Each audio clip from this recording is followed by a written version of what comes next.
Yo, what's up, everybody? Since you guys all know it is tax season, I want you guys to know that today's sponsor is brought to you by Magnolia Tax Services. If you're a business owner or a high-earning individual, take control of your finances with the tailored tax planning services of Magnolia Tax Services.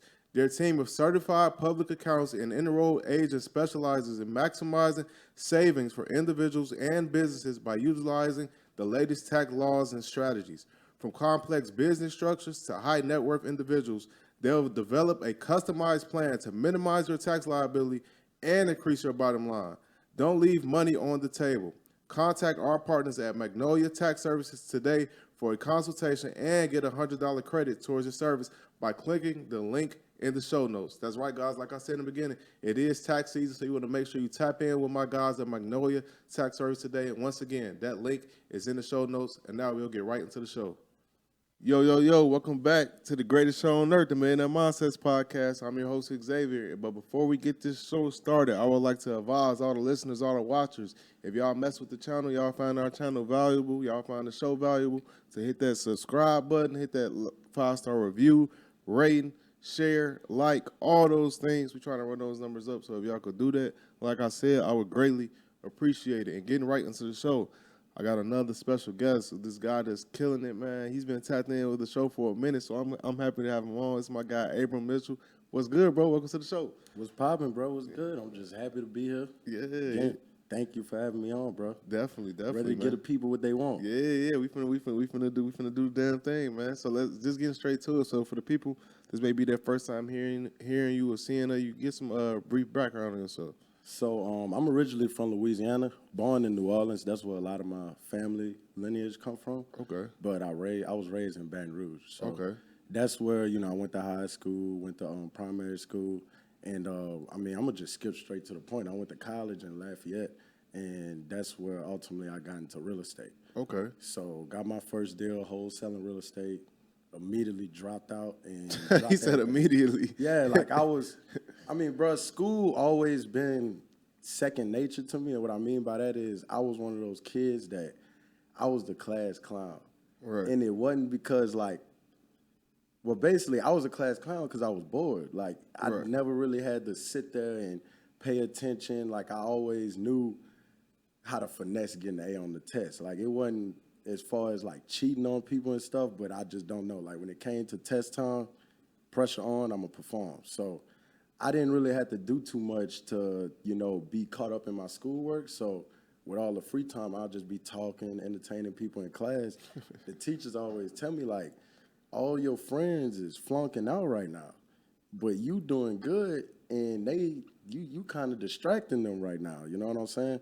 So, at a young age, that's when I started, realizing that, I don't want to feel like I'm bragging on myself, but you got certain people, when they walk in the room, they kind of command the energy in the room. Mm-hmm. And that was, one of the things that I started learning real early is that could be a good way or a bad way. Or a bad way. You kind of decide that, so.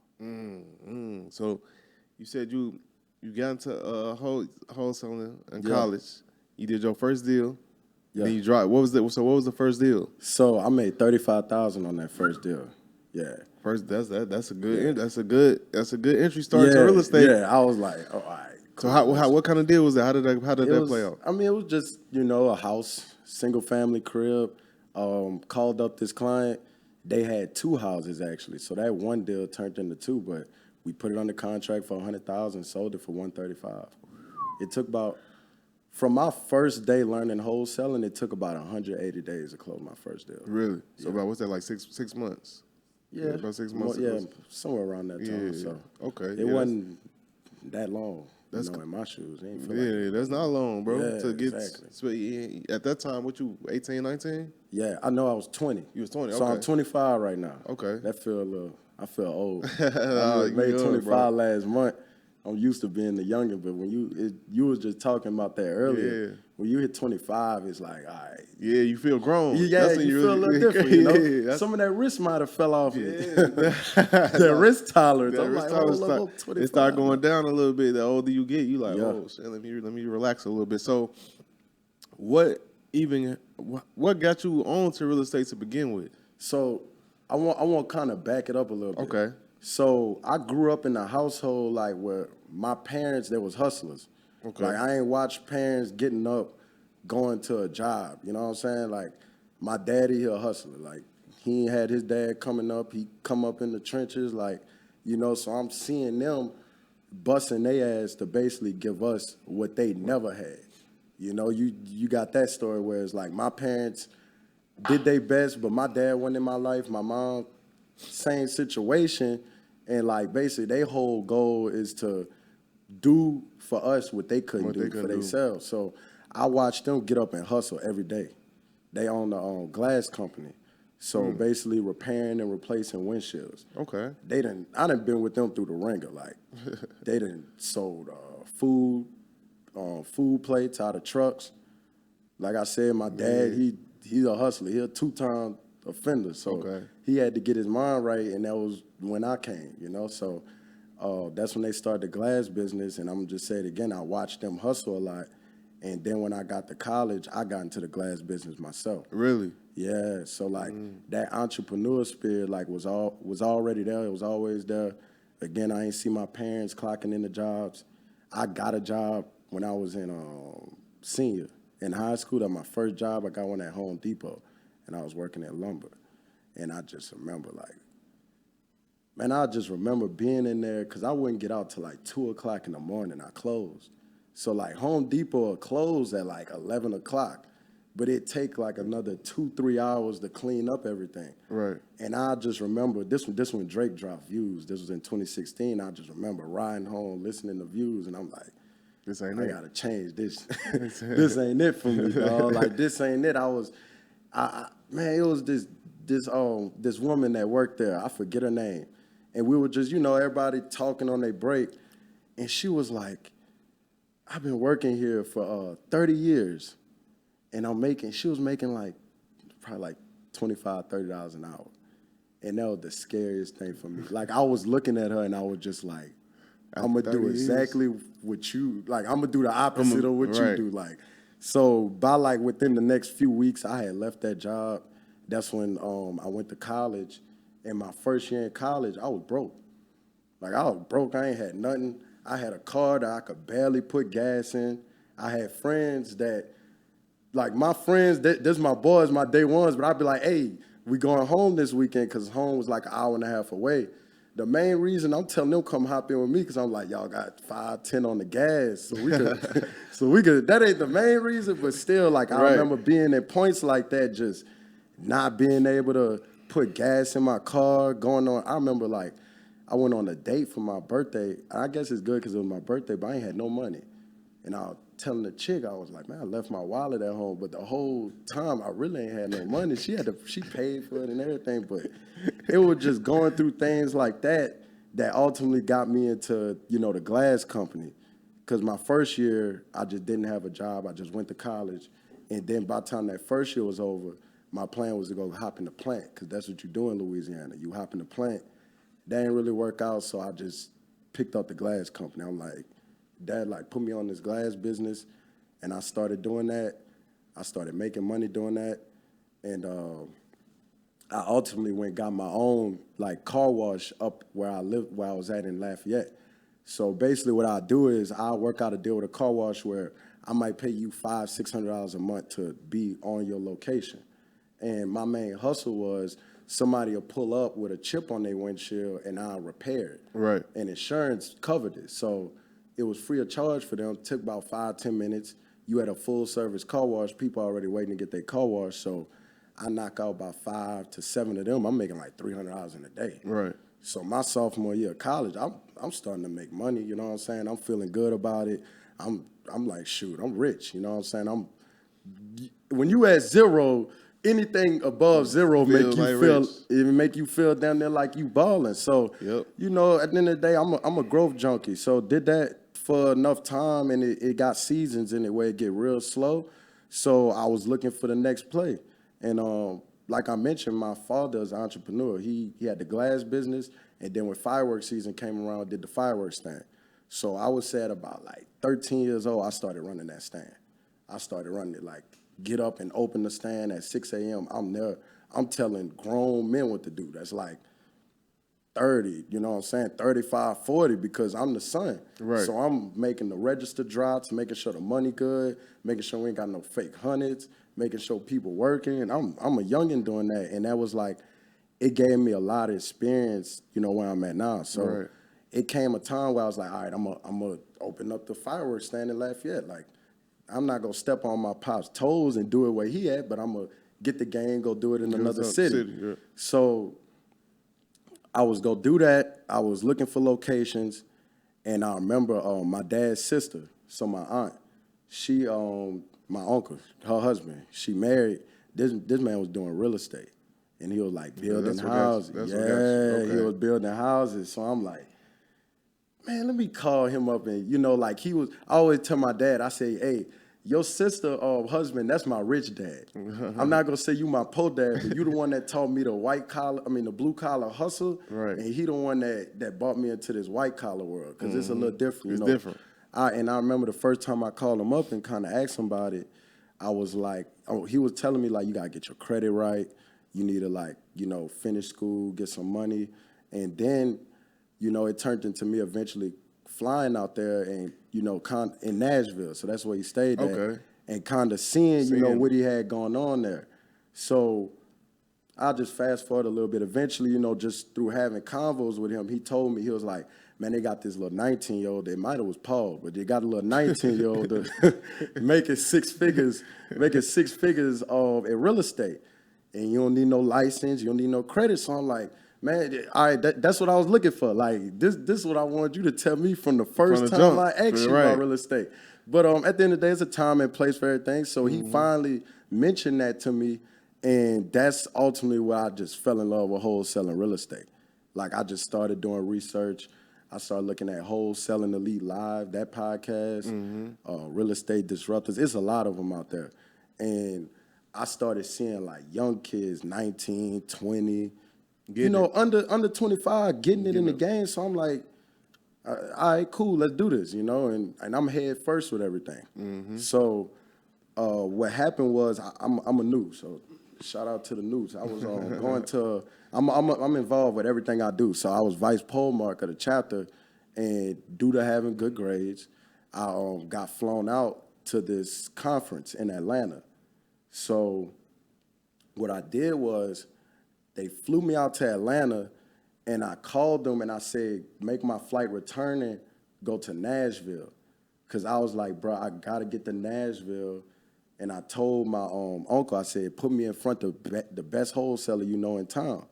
So this in 2018, summer of 2018. So I get to Nashville, had a meeting with one of these guys. He was a little older, but he had been doing deals, and he was just getting back from this event, like a mastermind.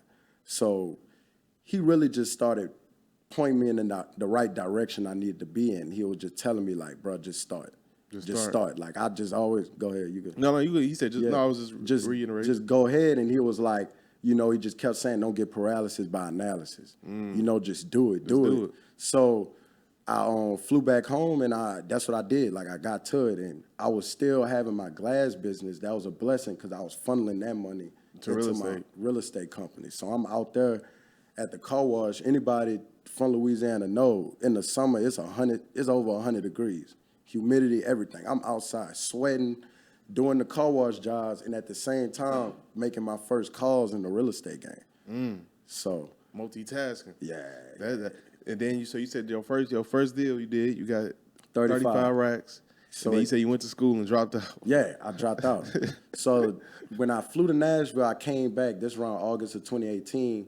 I tried doing it on my own for a little bit. Then I'm like, all right, I got to find some more guidance. So I bought this course. And it streamlined everything for me. Really? You know, and that's what, like, told me, get these tools, get this. And that's when I started, you know, just making calls, reaching out to people. Came across that, you know, that first seller, and it was this guy, he had 2 properties, I remember, and he wanted a price for them. And it worked, you know. So basically we put the 2 houses under contract. The first one was for 100, and it closed. We sold it at 135. It closed in October. So I kept saying, look, wherever I get my first deal, that's where I'm going to be at. So I didn't mention I was also trying to do deals in Lafayette at the same time. It was Lafayette and Nashville. So I said, look, wherever I get a deal at first, that's where I'm going to be at. So we closed the first deal in Nashville. And you made no Nashville I since. dropped out. I finished that semester because it was like, 30 days left in it. But shoot, immediately after that, when that semester finished, I dropped out, packed up my car, and gone straight to Nashville. And what was the aftermath of that? After closing the deal, after dropping out, what happened? Did you just keep doing deals? So what happened was, you know, I mentioned we had 2 houses. Right. So I'm like, all right, we got this first closing. I'm dropping out. I lined up the second closing on the day that I was getting to Nashville. So it's actually a humbling experience. I got to Nashville and that deal fell through on the day of closings. So like, you talking to somebody that you got blessed in the real estate. What I mean by that is wholesaling is getting blessed in the real estate. Like, if you put yourself in a situation where you could go talk to somebody, get them to sign a contract, and then sell that piece of paper, then it's like, what else is better than that? So I'm thinking, hey, real estate is all peaches and creams. Like, this is the best thing ever. Man, I got there, dropped out the day of closing, and then I was basically at a crossroads. Like, I could either put up the money to buy this house, or I could just walk away from this seller. And it was a telling moment for me. It speaks a lot to my character because something in me told me, look, we just gonna have to do what we got to do to perform on this deal. So we got with a hard money lender, and I would say I had like $13,000 in my account at that time. I spent 10 to buy that house. And this the day that I dropped out and moved to Nashville. So I'm like, damn, did I make the right decision? Like, shit, I might need to, go back. But that's just thoughts that come into your head. But ultimately bought that deal, put some money into it, closed it. Like 30 days later, made 17 off of that. Okay. Had another deal closed within that time frame, made 20 off of that. So it started getting rolling when I got here to Nashville. So how many deals have you done now to date? Right now, so I'm at about 190. You did 190 deals? Give or take. 190 transactions. So. Jesus. And that's damn. It might be at 200 now. I don't know. It's somewhere around there. Though. How you cranking out this many deals that fast? Man, it was just building that company, the team. So like the first thing, like I knew early, like, okay, 35 grand, that's life-changing money, but I'm not here to be a one-hit wonder, you Facts. know? Like I'm young, I could spend 35 quick, Like I said, I had 13 in my account by the time I moved to Nashville because I had already spent some money and, I put it back in the business. I made my first hire, but I was already focused on where can I put this money to make it consistent? How can I build a business out of this? So I started investing in the mentorship. I spent like 50 grand on mentorship my first year in the business, just going to events. I remember I went to an event on my birthday, on my 21st birthday. Then that summer I joined the mastermind. That was like $25,000 on its own. But it was all teaching me, how to focus on building a team, because at the end of the day, I could do all this hustling all I want. I could go to lock up these deals and sell them all I want, but at the end of the day, it's better when you got other people doing it for you because now it's buying some of your time back. So that was my main focus, from those first few deals is how can I teach somebody else to do this for me? What's the biggest deal you done? Biggest wholesale deal? Yeah. 100. 100. So I did a $100,000 wholesale deal. Now I do new construction too. Are you okay? You doing? Yeah. Okay. Yeah. So every year in the business is like growth, So some people at the end of the day they wholesale and that's all they want to do is wholesale.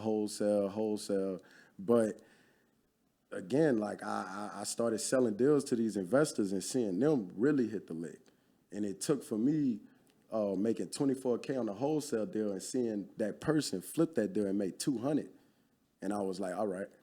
That's the next step for me. That's motivate. I'm not a hater, you know what I'm saying? But it's motivation. It motivated me, you know what I'm saying? So the next time around, what I got good at is, as a wholesaler, you got to understand that we the ones that got our ear closest to the ground. And what I mean by that is we're at the forefront of the deal. So we're the ones that's putting in the work, getting in the trenches to ultimately control that contract. And then we go find somebody to buy this deal from me. So it's like, you got to think of it. If somebody willing to pay me 10, 20, 30, 40, like I said, $100,000 for a deal, they obviously got to be going to make more money out of it. Yeah. So that's what and it sounds obvious, but a lot of people don't realize that. You don't realize that because you getting 10, 20, 30, you like, shit, I'm minding my business. I ain't worried about what that man doing. Exactly. And it really come when you see somebody make 200 on the deal, and when you see that first Uncle Sam check come through. Yep. And you like, hold up, we ain't got too many write-offs in this wholesale game, you know? And one of the major benefits of owning real estate is tax, you know, protecting yourself. But I got good at looking at, okay, I'm selling this situation to an investor. Let me, you know, ask him, how is he executing this deal? So walk me through this. I'm going to sell you this deal. When I was, at the end of the day, this around 2020, 2019, market going crazy. Like Nashville is top 3 in real estate markets. And at one point, we was appreciating 25% a month. And it's like across the board, and you had certain parts of town that was 100%. Like you'll see a house sell for $1 million in April, and that same house will sell for like 1.8 million 3 months later. That's crazy. So it was crazy. The market was just running so fast. And so at that point, basically, I started just seeing, okay, this guy's, I'm selling him this deal. He's about to go ahead and HPR, split the lots up, sell one of the lots, sell the house, and make 6 figures on the deal. So what I found out basically is I need to start connecting with these lenders. I need to find out who putting up the money to buy this. Because Nashville, bro, the average deal you go buy in Nashville is about at least $250,000 to $400,000. Right. Before you put money into it to flip it for more. So I remember my first flip I took down. This was in 2020. It was the first like full flip I did. And basically what I did is I had 2 deals lined up. And I had this guy that I'd been working with selling deals to him. And what I basically told him is, look, I'm going to sell you one of these deals at a discount. I could have made $60,000 off of it, but I sold it to him and made $40,000. And then I said this other deal in exchange, show me, you know, who the lender is, who the person with the cash that's putting up, you know, $300-400 plus the rehab money, so I could, you know, get the big check. And basically, it's like you borrow a relationship. He called and put me on the phone with that guy, talked me up, and from there, that lender trusted me. Because the number one thing in business is trust. Yep. You know, if you don't trust somebody, then, hey, if you're in partnerships that you don't trust them, you need to get out that partnership right now. You know, like, seriously. But at the end of the day, I got that relationship from that guy, and I bought my first flip. And it took me about 60 days to do it, but I made $80,000. So a deal that I normally would make about $20,000 on, I bought it, flipped it, and made $80,000 on that deal. So from that point, I'm like, okay, cool. I'm going to buy flips. And my rule was, if I could prove that I'm going to double my wholesale fee, when I buy that deal, then I'm going to buy that deal and flip it. Okay. So go ahead. No, I was going to say that make a lot of sense. Yeah. Yeah. So what was when you talk about new construction, what's the biggest deal you did regarding new construction? It was my first new construction deal. I made $350,000. $350,000? Yeah. $350,000 on one deal. Yeah, that's a big one. Yeah. That definitely lets you know, oh, yeah, I ain't going back to wholesaling. Yeah. It's like wholesaling, I'll never let go of the wholesale company. So I got an office, I got team members in there, because my philosophy is like, I probably could make more money doing it by myself, but my time and experiences are just so much more important. So my main focus always is, how can I put somebody or a system in place, whereas it might cost me a little bit more money, but my time is worth more than that. So if I could free up time here, I could go make more money doing something else. You know what I'm saying? So 2020, I did my first flip. 2021 was I did my first new construction deal. And that deal, I was gonna wholesale it. Like I had an offer. I was gonna make $40,000 wholesaling that deal. And I looked at it and I'm like, I just sold the deal just like this it was probably like 2 deals before that. And it was like the same. When I say just like this, it's just the same situation. Right. So I'm like, man, I don't want to do it. I want to take the 40, but let me just go ahead and this way it's good to have relationships and people you could call up. I really called my boy up, and I was like, man, I got this deal. I ran the situation to him, and he was like, take it down. He was like, take it down, go ahead and build it. So I was like, all right, I'm gonna go ahead and, get my feet wet with this building stuff. So it was a complex deal. It was this lot, oversized lot. It was zoned where I could split it up and put a property next to the existing property. So what I elected to do is renovate the existing home and build a home next door at the same time. So with those two houses, that's how I made $350,000 on that. And what that felt like when you get that $350 check? Man, that $350, bro, it was. I'm gonna be honest. I don't even know. Like, it was just I wouldn't say you get used to it, but like my first deal felt like $10 million. Because it was like, bro, I just got to do this X amount of times to make $10 million. So it's like I'll never get that first deal feeling again. Mm-hmm. No, nothing compared to that. Yeah, nothing compared to that. But that six figure lets you know I arrived. Like, all right, this, it's serious. No, I could do this. I could do that. I could hit them from all different types of ways, and each of those exits go make me money. So it just really like that was the addiction was born at that point. I just started buying lots. Really? Buying lots, yeah. So now I got 14 houses in construction right now. Right now? Yeah. Oh yeah, you finna check a major bag. Yeah, I got 14 in construction, and honestly, bro, that same month that I made $350 on that deal, I had some other deals close. I ended up making about $550 in 1 month. Really? Yeah, from new construction and some flips closing at the same time. You right, man. Everybody that's listening, y'all watching, and y'all want to get in. I know some people that's gonna hear this. They're gonna be like, "Oh, I'm about to get in new construction. Fuck this!" Like this. That's where it's at, man. So talk about how you even. Because did you go to a bank to finance the deal? Yeah. Talk about how that process worked, bro. I mean, a lot of this stuff be luck. Like, I'm really? Be honest with you, bro. And the definition of luck is when preparation meets opportunity. So you will hear me talk about environment is frequency. Like, at the end of the day, like where you at can make or break you. You know what I'm saying? Like you talk about somebody grow up in the hood, 9 times out of 10 they gonna have a hood mentality. You got to break that. Even somebody that came up in the hood and is successful, at a certain point they change their environment that helped them change their mindset and break that mentality. So me, bro, coming from Louisiana, I got to Nashville and was starstruck. Like, and I'm seeing buildings like skyscrapers in the air, floor to ceiling windows, like just seeing cranes. Like Nashville, we got like 50 cranes up at a time. So just seeing that, hearing the fire alarms, somebody that's been to New York or something, you'll know what I'm talking about. Like just hearing all the noise that going with downtown, it was new to me. So my thing was like when I got to Nashville is I need to get in one of these condos downtown. Like I need to give me some floor to ceiling windows. I need to give me my own apartment, and I did that. And my first banker was somebody I met in my apartment. Really? Yeah. So it was just somebody I knew in my apartment. He was a banker, and we exchanged info. We'll see each other at the pool, hang out a little bit at the apartment. And he was one of the people I contacted, and ultimately he the one that funded the deal. Yeah, funded the deal for me. So I signed my name on the dotted line next to a $300,000 loan. Well, with the land, it was more than that. It was actually like 5. Right. And that was another line. I was nervous doing that, but at the same time, you gotta take that risk. You gotta take that risk, man. You got to. And what's been the biggest lesson you learned since doing new construction, just as far as regarding real estate?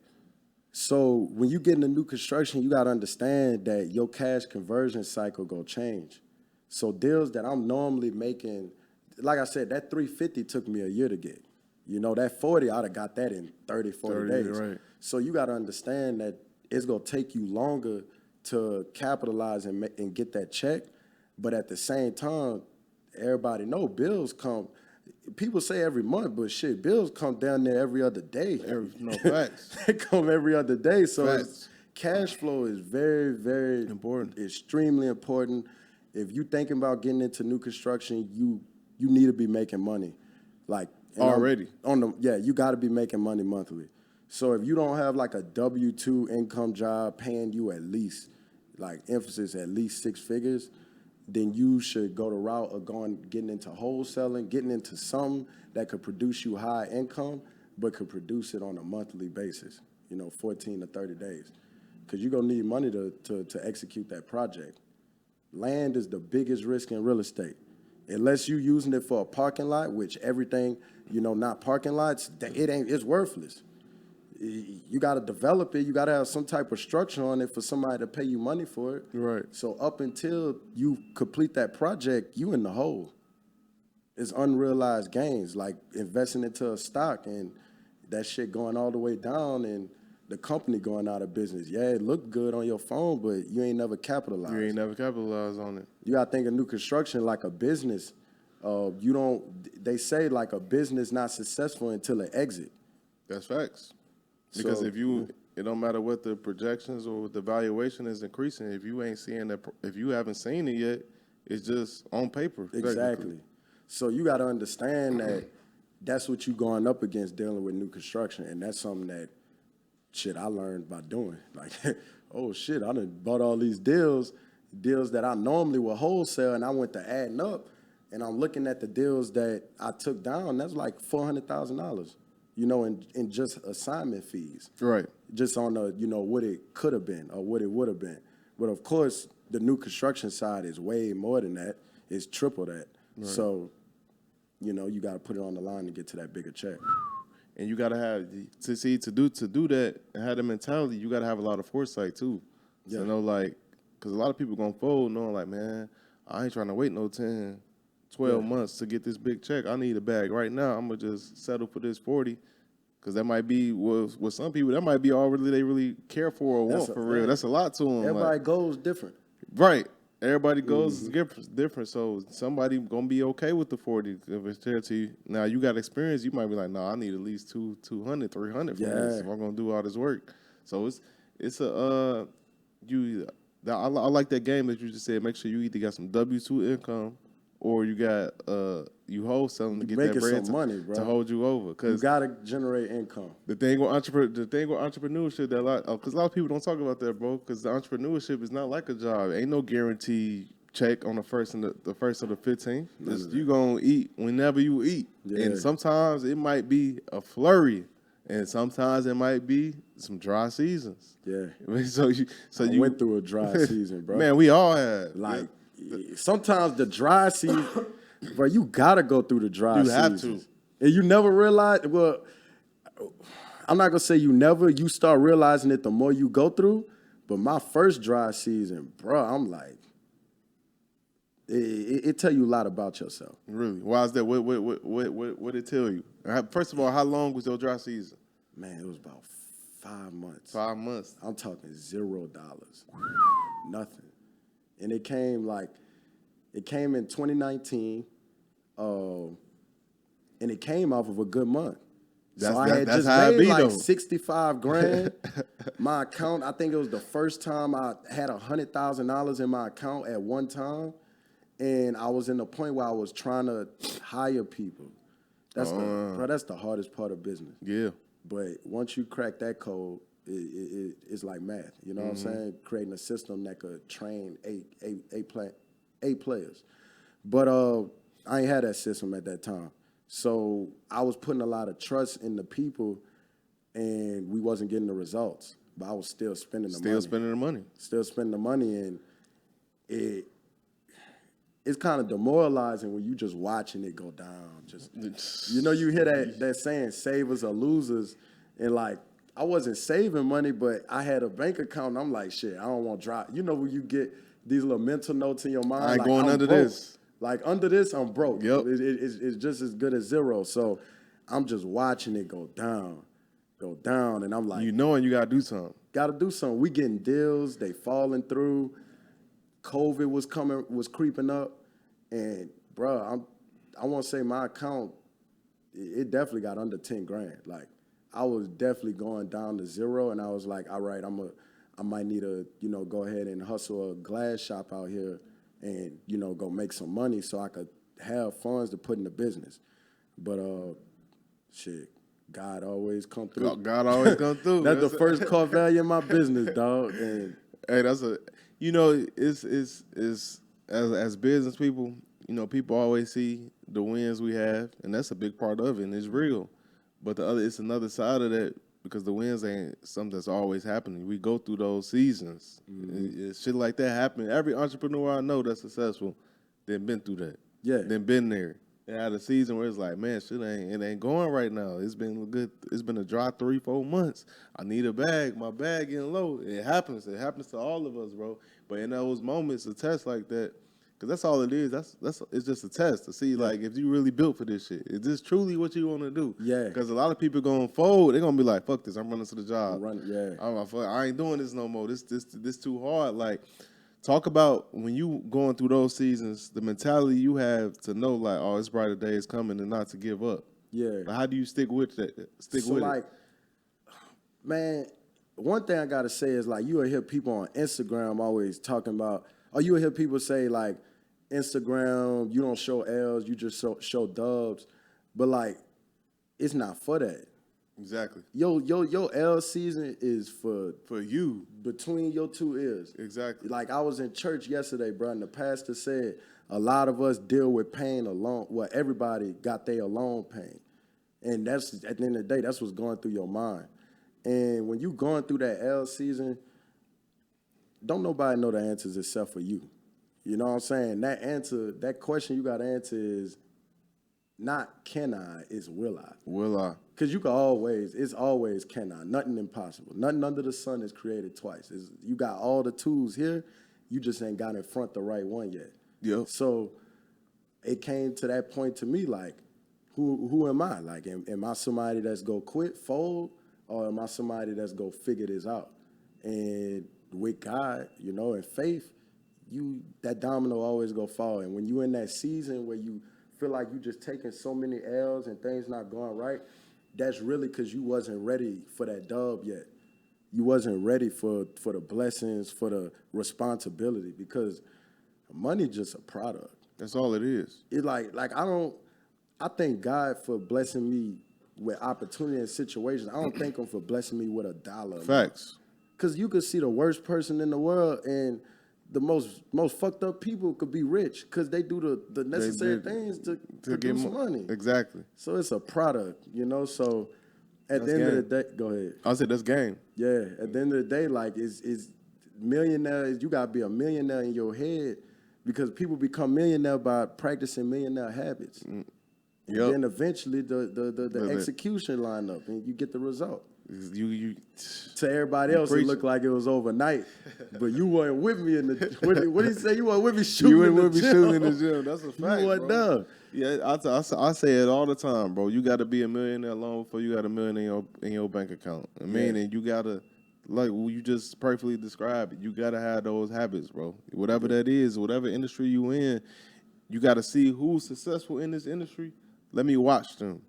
You know what I'm saying? They say there's nothing wrong with copying people as long as you copying the right cat. That's what you got to do. You know what I'm saying? I just said nothing is created twice.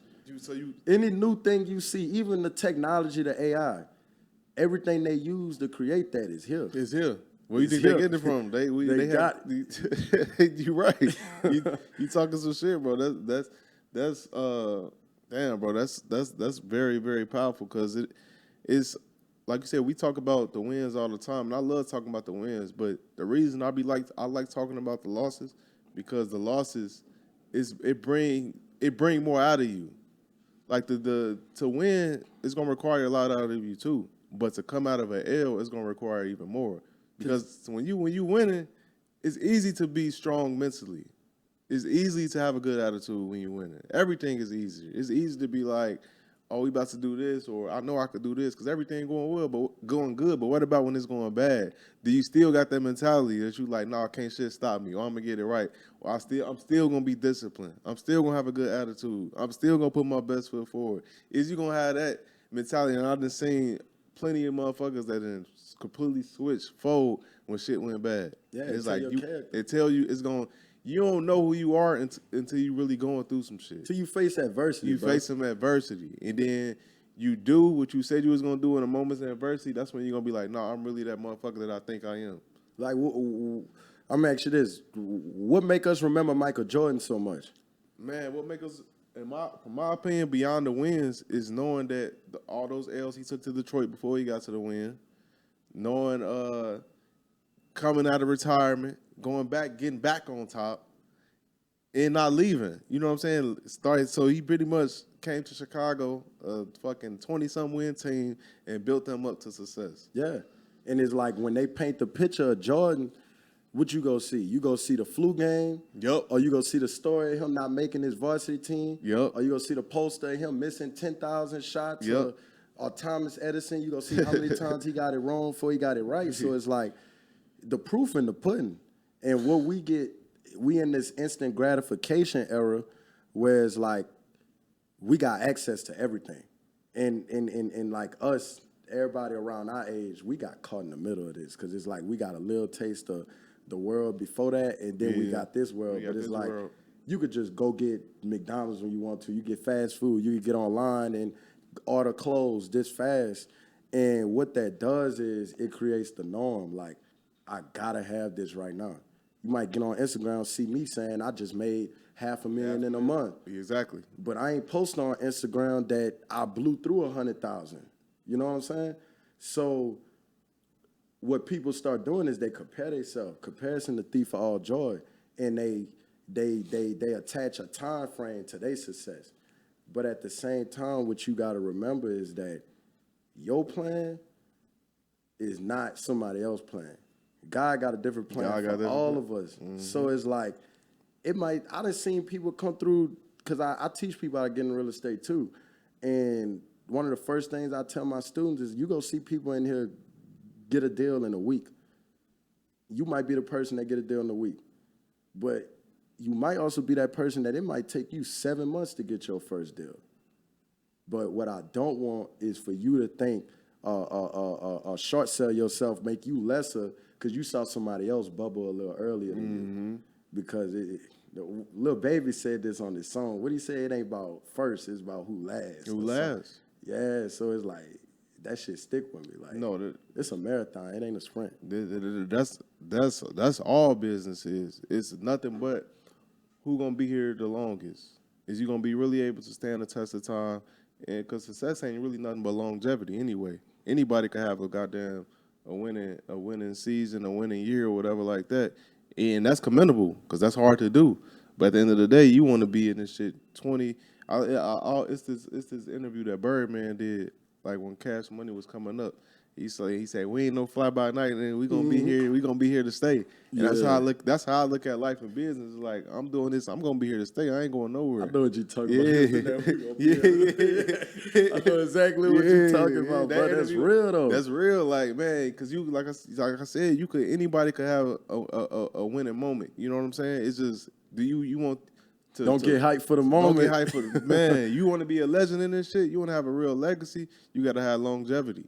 And you got to do this shit for a long period of time. And in those periods, it ain't always going to be good, which is why you already got to be set in stone on who you are as a person and your character and all that. So you know, like, you know bad times come, you know good times going to come, but you preparing for all that. Yeah. But with that being said, though, this is important. I wanted to talk about this because something you mentioned earlier. You talked about saving a little bit. I can't remember exactly what you said. Savers are losers. Yeah, you said savers is losers. But you feel like that until you hit a fucked up period and you be like, oh, I should have been saving that bread. Yeah. Man, that don't mean make stupid decisions with your money. You know what I'm saying? Like, you still, at the end of the day, sometimes you gotta, because I ain't gonna say I ain't made dumb decisions. We all, bro. We all have. Like, bro. That's the best teacher is L's. Damn, I spent how much in the club? Like, shit, you would spend $6,000 right quick in the club. You start looking at your account. Oh, I got this. You do that a few times, and that, you know, when you start stacking money in your account, you might notice $100. Then you start getting up to certain amounts. You don't notice. You don't notice $100 no more. Nope. You know, I check my bank account every morning, every single morning. But I got to a point where I thought it was cool to not be on top of my finances, and I really have never noticed unless like it's a big figure change, like from 40 to 30, or you know, under 100,000 or under 200. You know what I'm saying? So it's like you got to pay attention to them finances because money get funny. No, real quick. It could get funny. So you got to especially be on in new top. construction.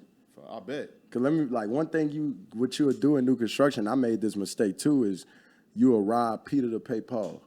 So you playing with bank money, and they putting all this money into your account, and nothing always is adding up. So say you spent $30,000 on a lumber package, but you told the bank you was gonna spend $50 on it, and nothing wrong with that. But at the end of the day, it's kind of think of it like insurance. Insurance always pay more. So you will get that drop for $50,000, so you got 20 left over. What a lot of people start doing is not realize you need that 20 somewhere else in the project. What I started doing is using that extra money to buy more deals, basically running too fast, buying deals till you get to a point where you got 100,000 left to draft off your loan, but your GC saying we got like another 180 to finish this project. So on my first deal, I made a big mistake like that, and I got lucky. I got lucky to where I sold the house. I had, reserve funds and was good on that situation. But you got to pay attention to money, cause no, you got to, man. I see a lot of new entrepreneurs and stuff, and they talk about how they not saving, they invest in everything, and I be like, that's cool. I had that mentality too at some point, but it's like once you invest in everything, you opening yourself up to get hit.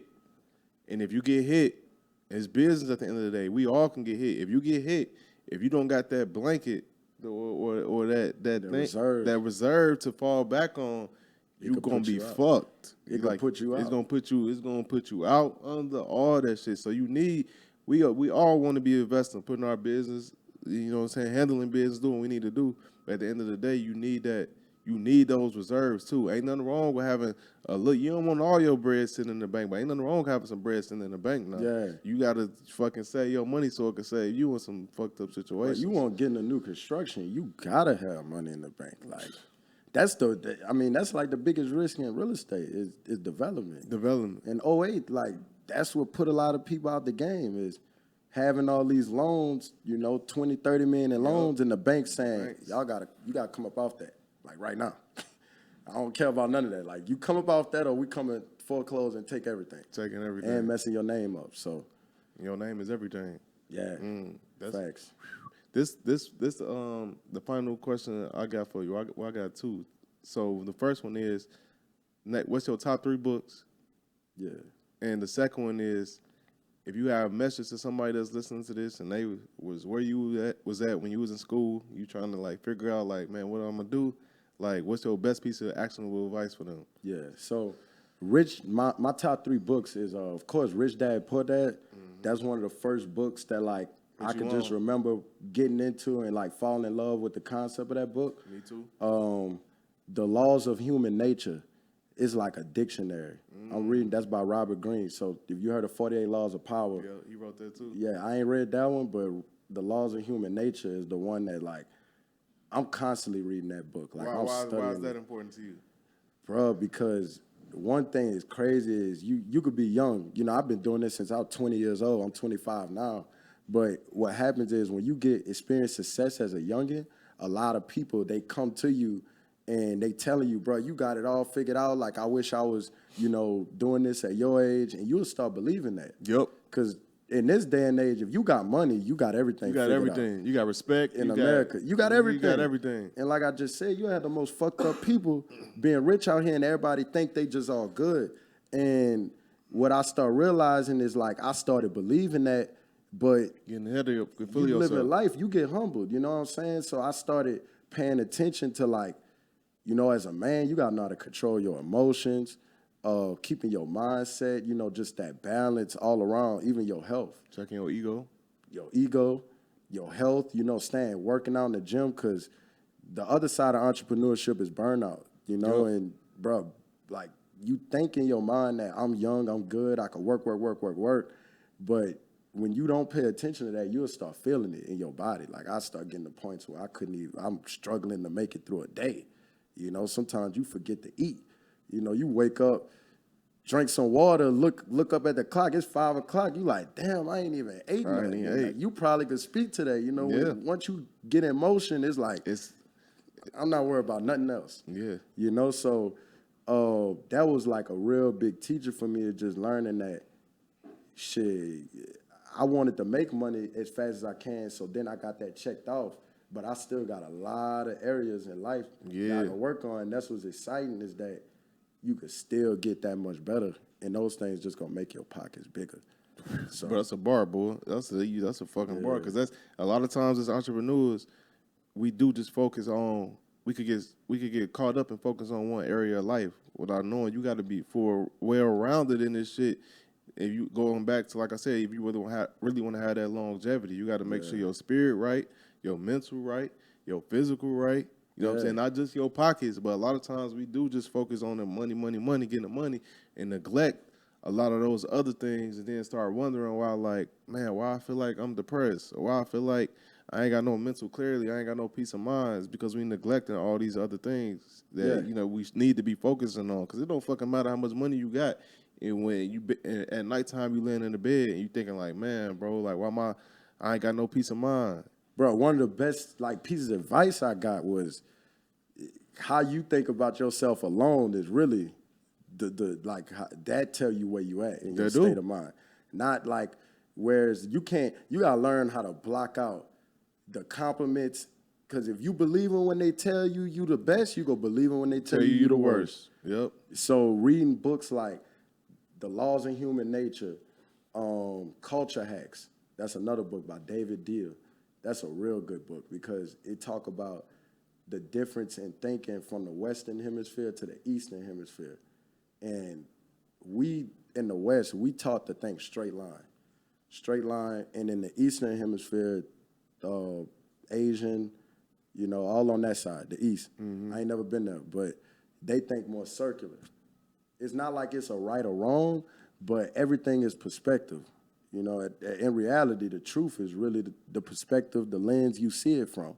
So being able to start observing situations, and it all help you in business. It all help you in life. Like life lessons is business lessons. Like it is. At the end of the day, they say don't mix business and pleasure, but really what it means is create good habits in your personal life, and it's gonna show in your business life. It is. Bad habits in your personal life go show in your business life.